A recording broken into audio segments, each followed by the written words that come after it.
RDT సంస్థకు FCRA renewal చేయని పక్షంలో పరిపాలన స్తంభింపజేస్తామని వైఎస్ఆర్ కాంగ్రెస్ పార్టీ అనంతపురం జిల్లా అధ్యక్షులు అనంత వెంకటరామిరెడ్డి హెచ్చరించారు. ఏప్రిల్ 2వ తేదీ వరకు పార్లమెంట్ సమావేశాలు జరుగుతాయని, అప్పటిలోగా ఎఫ్సీఆర్ఏ రెన్యువల్ చేయాలన్నారు. ఆర్డీటీకి ఎఫ్సీఆర్ఏ రెన్యువల్ చేయాలని డిమాండ్ చేస్తూ కళ్యాణదుర్గం వైసీపీ సమన్వయకర్త తలారి రంగయ్య ఆధ్వర్యంలో కుందూర్పిలో 1,00,000 పోస్టు కార్డుల ఉద్యమాన్ని ప్రారంభించారు. కార్యక్రమంలో పార్టీ జిల్లా అధ్యక్షులు అనంత వెంకటరామిరెడ్డి, ఎమ్మెల్సీ మంగమ్మ, సమన్వయకర్తలు సాకే శైలజనాథ్, విశ్వేశ్వర్రెడ్డి, జెడ్పీ చైర్పర్సన్ బోయ గిరిజమ్మ, నియోజకవర్గ పరిశీలకులు మహేందర్ రెడ్డి, నాయకులు ఉమామహేశ్వరనాయుడు, తిప్పేస్వామిలు హాజరయ్యారు. ఈ సందర్భంగా అనంత వెంకటరామిరెడ్డి మాట్లాడుతూ ఆర్డీటీపై మతం ముద్ర వేసి దేశంలోనే లేకుండా చేయాలన్న కుట్ర జరుగుతోందని ఆరోపించారు. ఆర్డీటీకి ఎఫ్సీఆర్ఏ రెన్యువల్ కోసం జిల్లాలో ఉద్యమాలు జరిగితే వాటిని కట్టడి చేసే ప్రయత్నాలను అధికార పార్టీ ప్రజాప్రతినిధులు చేశారని ఆగ్రహం వ్యక్తం చేశారు. మానవత్వంతో పనిచేస్తున్న సంస్థకు అందరూ అండగా నిలవాలని, ఉద్యమాన్ని మరింత ముందుకు తీసుకువెళ్దామని పిలుపునిచ్చారు. ప్రజలు కలిసొచ్చే పార్టీలు, ప్రజా సంఘాలతో కలిసి కలెక్టరేట్ను దిగ్బంధిస్తామని స్పష్టం చేశారు. మరి ముఖ్యంగా కళ్యాణదుర్గ నియోజకవర్గానికి ఆర్డీటీ యొక్క గొప్పతనాన్ని గురించి, ఆర్డీటీ చేసిన సేవల గురించి, అలాగే అనేక రకాల కూడా మనకు సేవలు చేసిన విషయాల గురించి మళ్ళీ మీకు ప్రత్యేకంగా చెప్పాల్సి ఉంటుంది. ఒకప్పుడు 57-58 సంవత్సరాల కిందట ఈ అనంతపురం జిల్లాలో కరువును పాల్గొనాలని చెప్పేసి, పేదరికాన్ని పాల్గొనాలని చెప్పేసి, టు సేవ్ అనంతపురం అని చెప్పేసి ఆర్డీటీ సంస్థ ఫెడరల్ ఆధ్వర్యంలో ఆ రోజు అనంతపురం జిల్లా ప్రజలను కాపాడడానికి వస్తే ఈరోజు ఎంత బాధాకరమైన విషయం అంటే ఆర్డీటీనే సేవ్ చేయాలని చెప్పేసి ఒక ఉద్యమాన్ని ప్రజలే ప్రారంభించవలసిన పరిస్థితి ఈ కూటమి ప్రభుత్వం కూడా కల్పించింది. మనకు అత్యంత బాధాకరమైంది, దురదృష్టకరమైంది కూడా ఈ రోజు కూడా. ఆ రోజు కూడా ఎందుకంటే నేను ఆ రోజు 8వ తరగతితో 9వ తరగతితో చదువుతా ఉన్నాను. అప్పుడు మా తండ్రి గారు అనంత వెంకటరెడ్డి గారు కూడా శాసనసభ్యులు కూడా. ఆర్డీటీ అనేది వస్తే చాలా మంది కూడా పెద్దలందరూ కూడా ఈరోజు ఆర్డీటీ సంస్థ కావాలని చెప్పే కమ్యూనిస్టు వారు కూడా ఆ రోజు గో బ్యాక్ ఫెడరల్ అని చెప్పేసి ఆ రోజు గోడల పైన రాసింది కూడా నాకు బతికి ఉంది. ఆ రోజు అనంత వెంకటరెడ్డి గారు ఆర్డీటీ కావాలని చెప్పేసి ఆ రోజు కాసుబ్రహ్మణ్య గారు ముఖ్యమంత్రిగా ఉన్నారు, ఇందిరాగాంధీ గారు అనుకున్నాను ప్రధానమంత్రిగా ఉన్నారు.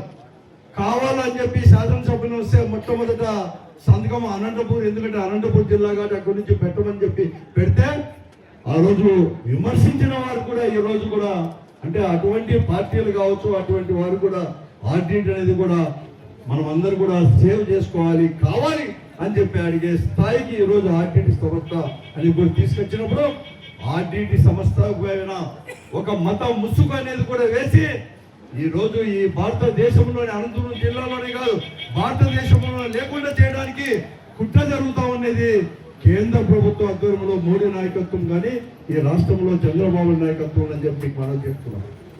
ఈరోజు అనేక ప్రభుత్వాలు కూడా ఈరోజు కూడా వచ్చేసాయి.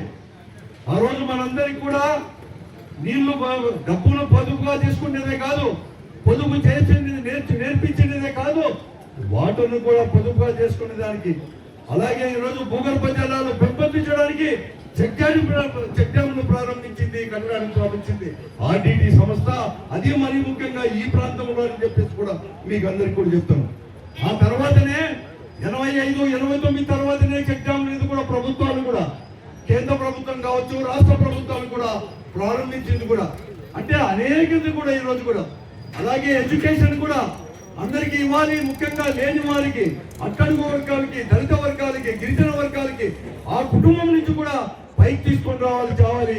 అందుకోసమే ఎడ్యుకేషన్ అనేది కూడా, విద్య అనేది కూడా చాలా ముఖ్యమని చెప్పేసి ఆనాడే ప్రారంభించింది ఆర్డీటీ సంస్థ తీసుకొని వస్తే, ఆ తర్వాత రాజశేఖర గారు అది ఉన్నత విద్య దాని కోసం కూడా ఫీజు రియంబర్స్మెంట్ తీసుకొని రావడం, తర్వాత జగన్మోహన్ రెడ్డి గారు ఒక అడుగు కూడా ముందుకు వేసి ఆర్డీటీ సంస్థను కూడా తెలుసుకొని ఆ రోజు కేవలం 500 కోట్లు 450 కోట్లు బడ్జెట్ ఉండేదే, ఇన్ని లక్షల మంది కూడా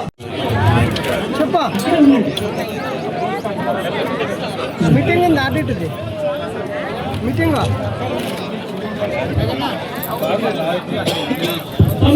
మళ్ళీ అసలు ఊహకు అందదు. ఆ డబ్బులు తీసుకొచ్చి ఇక్కడ ఉన్న ప్రాంతాన్ని బాగుపరుస్తూ, ప్రజల్ని బాగుపరుస్తూ ఉంటే దాన్ని ఏ రకంగా వీళ్ళు ఓడ్చలేకపోతున్నారో తట్టుకోలేకపోతున్నారో నాకైతే అర్థం కావట్లేదు, అంత చిక్కట్లేదు. ఎందుకు అలా చేస్తున్నారు అనేది అర్థం కావట్లేదు. ఏం కష్టం వచ్చింది, ఏం నష్టం వచ్చింది?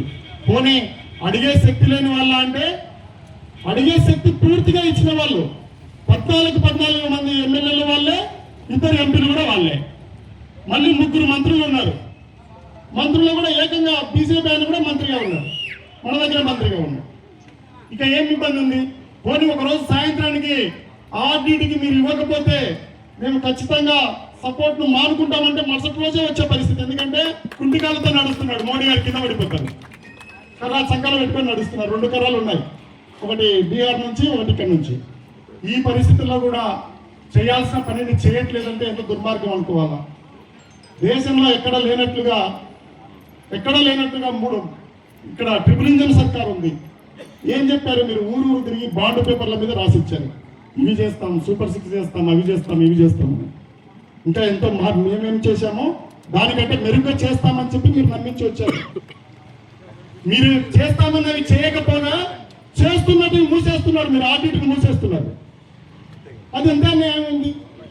ఇప్పటికీ ఈరోజు దాదాపు ఎన్ని నెలలు అవుతుంది? 20 నెలలు అవుతుందేమో ప్రభుత్వం వచ్చి. ఒక్క కొత్త పెన్షన్ ఏమైనా ఇచ్చినారా? ఒక్క కొత్త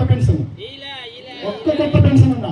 కనీసం చంద్రబాబు నాయుడు మొదటి రోజుల్లో, నేను నోడల్ ఆఫీసర్గా ఉన్న రోజుల్లో, జన్మభూమి రోజుల్లో ఊర్లో చచ్చిపోయడం కన్నా గ్యాప్ అని నింపుతుండే.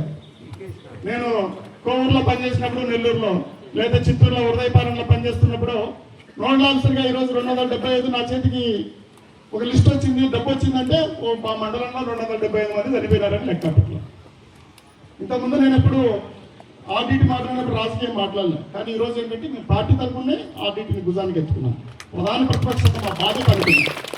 ఈ ప్రాంతం కోసం, ఈ ప్రజల కోసం, ఈ కుటుంబాల బాగు కోసం మేము దీన్ని ప్రధానంగా భుజ స్కంధాల మీదకి ఎత్తుకున్నాం మేము.